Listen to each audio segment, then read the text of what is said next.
Alright folks, we're diving back into Magic the Gathering Arena and we're going to play a little bit more with the Dragon deck, but I'm going to make some changes to it. The Viashino Pyromancer, I'm pretty sure I was pronouncing it wrong last time.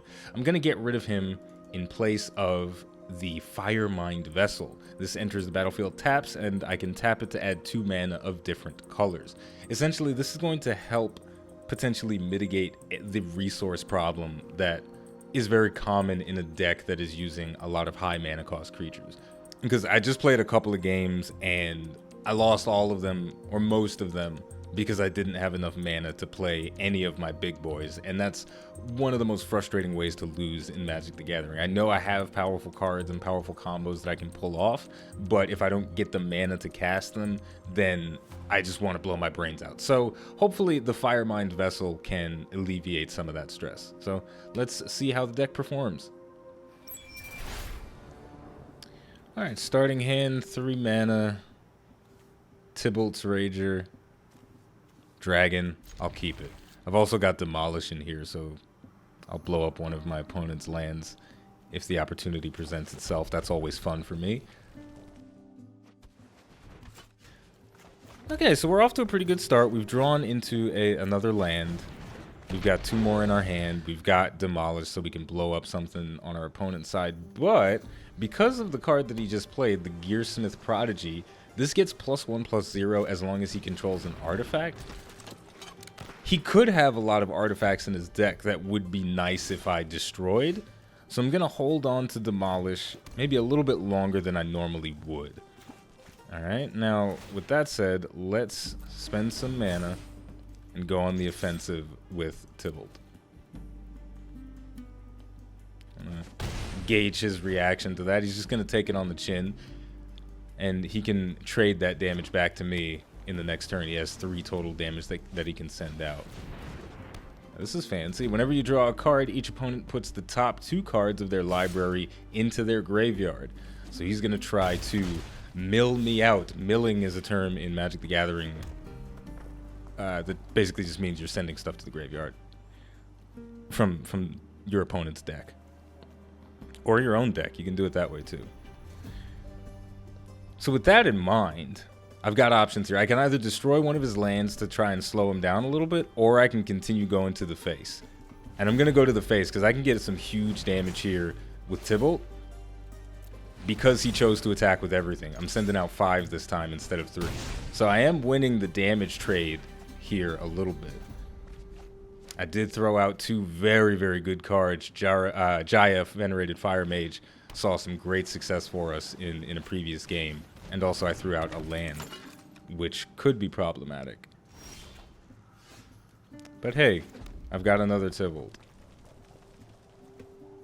I almost have enough for Volcanic Dragon. And once I get Volcanic Dragon out here, then it's pretty much game over. I don't imagine he'll be able to stop that kind of power. You know what? I'm going to keep going for his face with Tybalt. I'm spending the mana again. And we're going for it. I know he wants to block it this time, because taking 5 damage like that is very, very...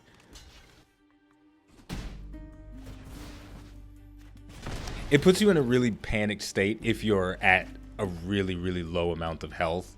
Because it's like, you need a certain amount of wiggle room to find success in Magic the Gathering. If you're at 1 health, an opponent can draw so many different cards in their deck that can deal with that 1 health. But if you're at 10, 12, 15, you've got wiggle room. You've got room to play around and you can get hit and still keep dishing out punishment. Okay. Aviation Pioneer, when she comes into play, she summons a 1/1 Thopter creature token with flying. So now these Gearsmith Prodigies have been buffed. So they're going to start hitting me for 2. But I'm not super concerned with it, because now I've got my big boy on the field.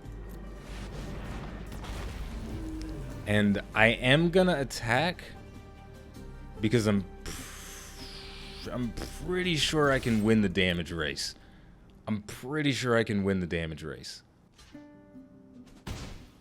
Now, in blocking with his artifact creature, that Thopter, he removed the damage buff that he had on Gearsmith Prodigy, so I'm even less threatened now by his board.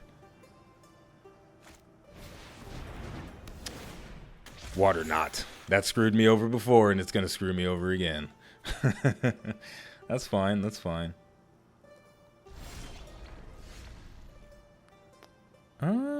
Yeah, a lot of my mana is in my graveyard right now, which is...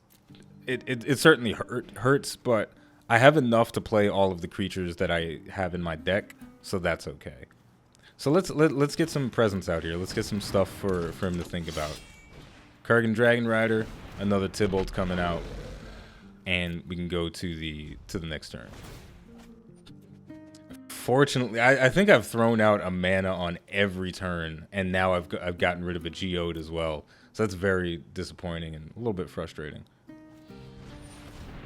What is that? Return target permanent to its owner's hand. If this spell was kicked, draw a card. I'm sure he's going to kick it. He's not going to kick it. Okay, that's fine. Oh, he's out for blood. All right, well, now it's time for me to use Tybalt's ability, because I want him to get a kill when he blocks.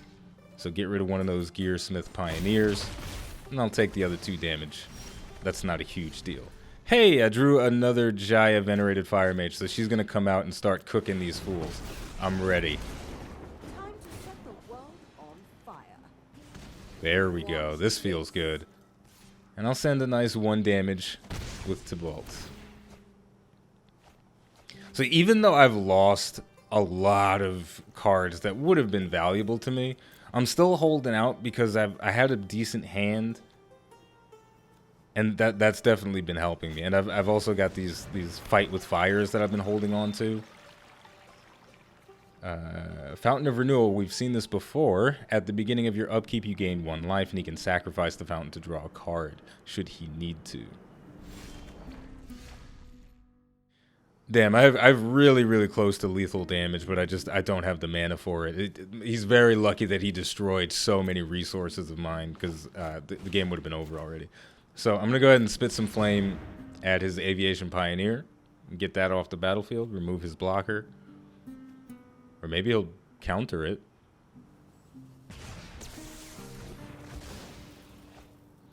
Alright, and what we're going to do is, I'm trying to bring this to a close as quickly as possible. So I'm going to buff up Tybalt. And then we're going to use the Venerated Fire Mage to send some damage at his face. Are you watching closely?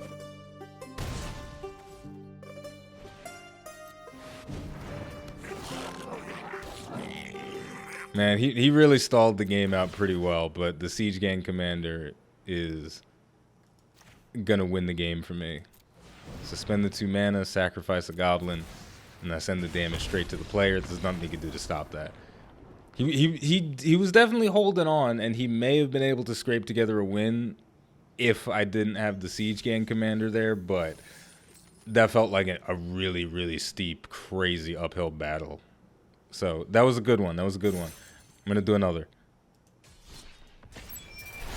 It's cool, man. Magic the Gathering really gives you a sense of what a person is like based on the decks that they like to play. You can really see how someone's brain works based on the strategies that they're employing. So a person that likes to use control decks, they may like to control things in their real life. They want things to have a very rigid, intentional presence. Like, okay, I want things to go this way. At 4 o'clock, I'm going to do this. At 5 o'clock, I'm going to do that.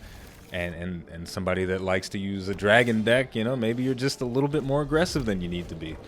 Maybe that's the case with me. I don't know. What do you think the dragon deck says about me? Let me know. You tell me. So we're going up against black and green, and he's summoning Saprolings. So we're going to have a lot of tokens on the field.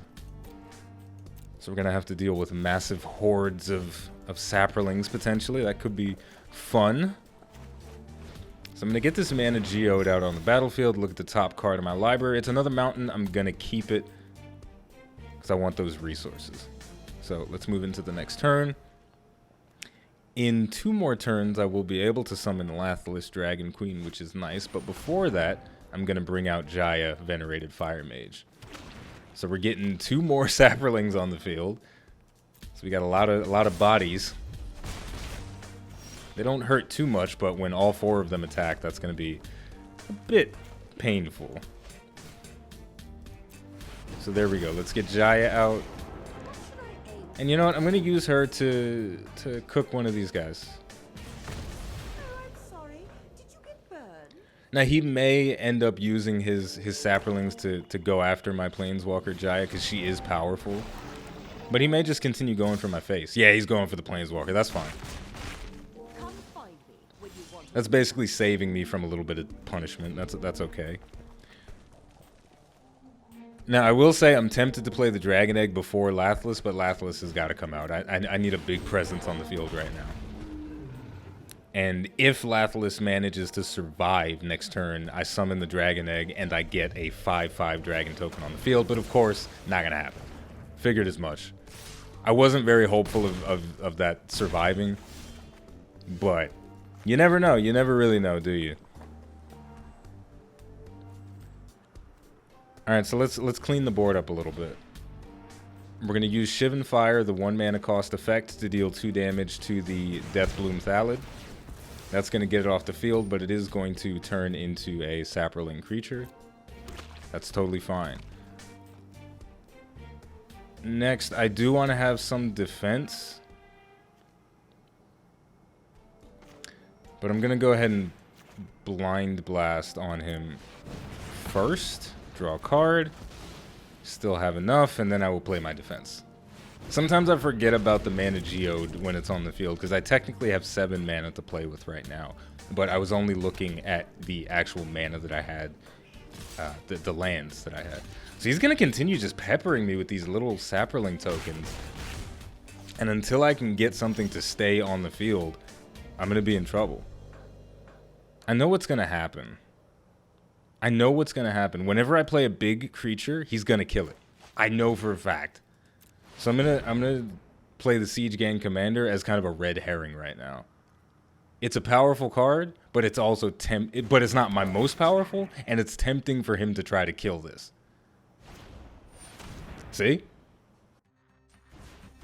Now I do still get the tokens on the field because the Siege Gang Commander wasn't countered, it was just killed basically the instant it arrived in the battlefield. But this is good. This is good. Now I have the ability to get rid of these little guys. I mean, I can keep one of them if I want, but do I really want to? Do they matter? Yeah, I'll keep one. That's fine. So we're definitely going to have to kill this. I didn't read the effect right away because I assumed it wasn't that powerful, but my goodness was I wrong. Whenever another creature dies, each opponent loses 1 life. Get that out of here right now. So this card is going to deal 3 damage, and I get to look at the top 5 cards in my library, pick a red one from among them, and put it into my hand. I'm going to take Demolish, and I'm going to blow up one of his lands. Sure. Finally got some damage on the board. Feels good. Death Touch, Lifelink. Tap to add 1 mana of any color. That is a little bit scary. And we'll bring out another Dragon Egg. This is going to be a tough one. I may be able to come back from this, but this is a very, very intimidating deck that we're going up against. At the beginning of your upkeep... Oh, at the beginning of each upkeep, create a 1/1 green Saproling creature. Saprolings you control get +2/+2 as long as you have the City's Blessing. I don't actually know what that means. I don't know what the City's Blessing is. Let's hope he doesn't have it. Fine. Let's bring out the Burning Sun's avatar, finally. Get a big boy on the field. We're going to send some damage to his life, and I'm also going to get rid of this Death Touch lifelink creature, because that is most definitely the biggest threat on the battlefield right now. This is also problematic, but it's not as scary. As long as I have the means to deal with his tokens, it's not so bad. Oh my gosh. Wow, this is starting to get bad. I really want to save Fight Fire with Fire until I have enough mana to kick it so I can deal 10 damage divided as I choose among any number of targets, but the Tender Shot Dryad is... I'm going to get killed by it if I let him continue to get Saproling. I can't do that, right? 7, 8, 9... No, I don't have enough mana to do that. Alright, my hand is empty. The battlefield is pretty much at a stalemate. This is going to be tough. He's got 4 cards in his hand. He can do a lot of stuff with that. It's all... This battle is going to be won or lost based on what I draw. Whenever a Saproling creature you control dies, Smallfoot Stowaway deals 1 damage to each opponent and you gain 1 life. That is very, very bad. Oh my gosh. Okay, well, I have to kill 2 of them because I don't want to take the extra damage. Well, I don't have to kill them, but I'm going to. Okay. Let's play Itali Primal Storm. I'm not going to read his effect because he's probably going to die. This deck is so silly. You see, I told you he was going to kill it. Okay, so I'm going to use my Dragon Egg to block Slimefoot the Stowaway, and I'll use the second one to block one of the tokens. So none of the tokens are going to die, so I'm not going to take any extra damage from this effect, but I am still going to take 1, and any damage that I take at this point is very, very dangerous. So now I do have my little baby dragon on the field, which is nice, but I may not get to do anything with it. Yep, there it goes. Man, what kind of person plays a deck like this? An asshole. All right, well, we've got another Burning Sun's Avatar to bring out, so we can use it. He's going to deal 3 damage to the face again, and we can get rid of the Slimefoot Stowaway. Under a different set of circumstances, I would have used Burning Sun to destroy the Burning Egg so I get a flyer, but I don't have enough life to play with that. I'm really hoping he doesn't have any way to deal damage directly to my face, because if he does, then he's going to kill me with ease. Now, what does this boy do? Sacrifice another creature. Thallid Omnivore gets +2/+2 until end of turn. If a Saproling was sacrificed this way, you gain 2 life. That's scary. But I've got a Dragon Egg. It doesn't have Trample. I feel like I can deal with it. So, let's bring out the Rekindling Phoenix. And he's got 3 creatures. I have to have 3 blockers up at all times. I'm going at him with the Burning Sun's Avatar.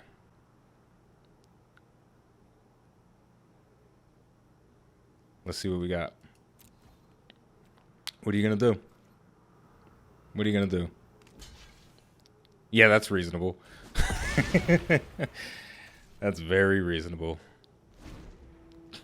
Alright, well, funnily enough, the game has stalled out a little bit. I've managed to survive a lot of really powerful and crazy things. And things have evened up a bit. Because he can't really go all in and attack me. And I can't really do the same to him either. But my biggest advantage right now is that I have flyers. So I can go straight over his defenses and whittle him down slowly. But I have to be very, very careful. Because one wrong move and I'm taking damage. Also, I have to be very, very wary of him drawing a card that can remove something that I'm going to use to block. Like, whatever he just drew could be the scariest thing on planet Earth right now. I don't know. It could be anything. I'm terrified. But it wasn't that bad. I don't think it was that bad. Creatures you control get +1/+0 and gain menace until end of turn. That's horrible. Oh no. It might be over. Is it over? Did we lose? I'm going to attack with everything. See what happens. 2 of those attacks are going to go through. And he's going to be on 1. And he's going to block the Burning Sun's Avatar with one of his Saprolings, most likely.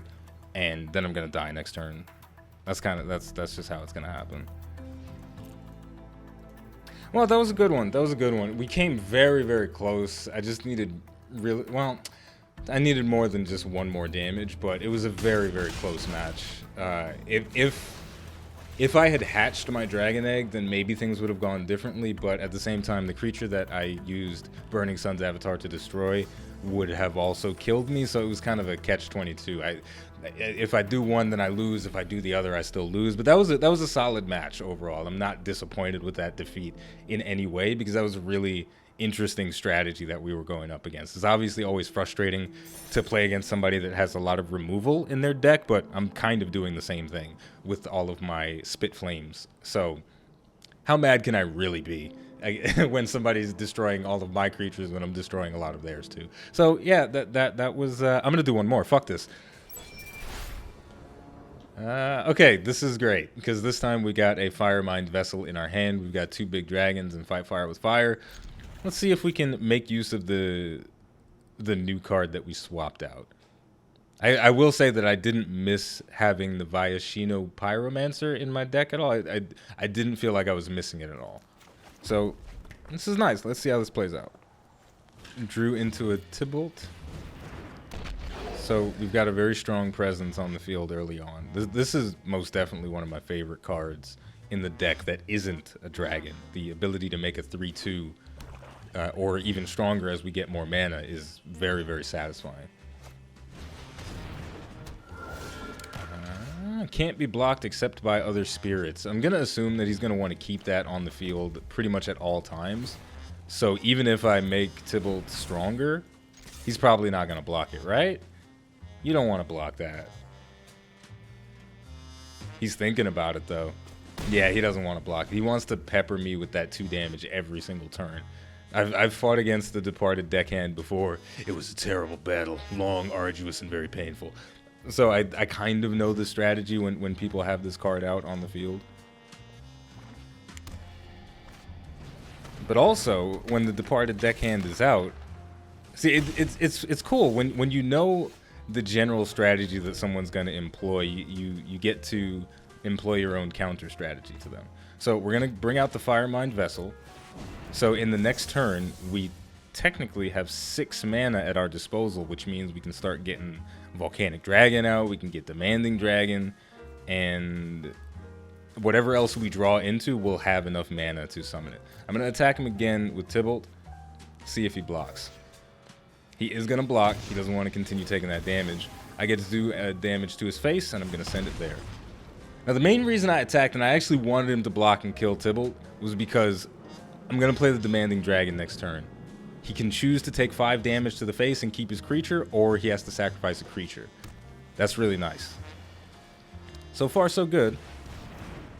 Rune Raider. Raid. This ability triggers if a creature you control attacked this turn. At the beginning of your end step, if you attack with a creature this turn, reveal the top card of your library and put that card into your hand. You lose life equal to the card's converted mana cost. That's scary. 6, 7. All right. Well, he's got a lot of creatures on the field, and I'm going to assume that he's not going to sacrifice the Departed deckhand if I summon Demanding Dragon. So instead, I'm going to summon Demanding Dragon. I think this is still probably the best option that I have right now, because Volcanic Dragon, while it is powerful, it's got that Blitzkrieg effect going on. While he has a flyer on the field, that effect is nullified a little bit, because it doesn't have trample. Alright, he's going to take the damage right to his face, which could be a mistake. We'll see. We'll see how it plays out. This is a very, very... that's unfortunate. He's going to eat the Demanding Dragon. Ravenous Chupacabra versus Dragon. The Chupacabra wins. I don't think this one is going to end well.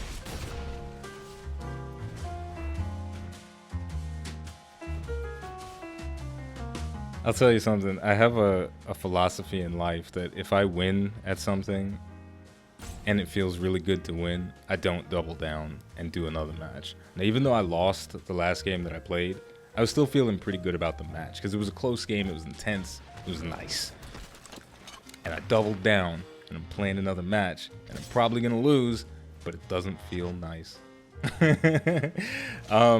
A big part of me wants the Ruin Raider to stay on the field forever because of its effect, because it'll potentially make him draw a card that will kill him, and I think that's hilarious. But I don't want to take 3 damage, so I'm going to block it. Rekindling Phoenix is going to die. It's going to come back as a token. He does have enough mana to murder it right now, which I'm sure was his plan, maybe? Did he not think this through that well? No, he did not. The Phoenix will always rise again. All right, we got another Fire Mind Vessel, but we don't need that right now. What we need is a blocker on the field. So let's get Volcanic Dragon. And Volcanic Dragon is going to be the attacker, and I'm going to keep the Rekindling Phoenix as my last line of defense. Okay. Now next turn, if he doesn't kill anything that I have, I don't have lethal damage because of the Siren Stormcaller. He's got flyers, I keep forgetting.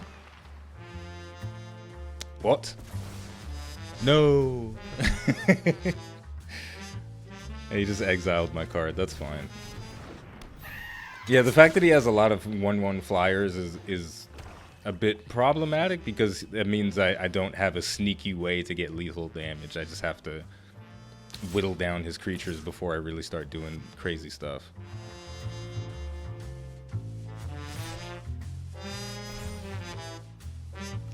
Alright, let's block the heavier ones because yeah, let's block the heavier creatures.